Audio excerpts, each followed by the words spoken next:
Welcome to the Learning Pines YouTube. We hope this video helps. In this video, I will explain how to get the time cube in Raise a Floppa.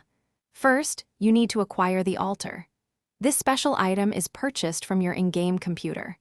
The altar is the cornerstone of this entire process, as it allows you to begin building your Floppa's faith. Without it, you cannot proceed to the next vital steps, so make sure to get it first. Once you have the altar, your next goal is to maximize your Floppa's faith. You do this by donating money to the altar. Each successful donation will increase your faith by 4%. To reach 100% faith, you will need to donate a total of 16 million in-game dollars.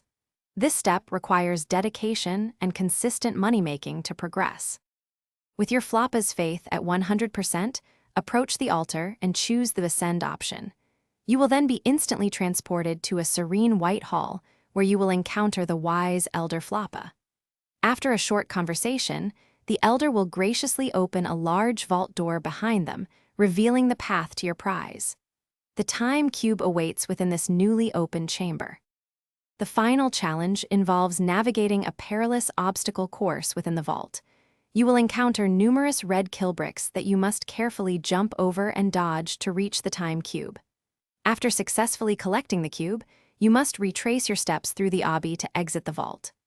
Upon your safe return, the Elder Floppa will teleport you back to your home, completing your quest. Thanks for watching.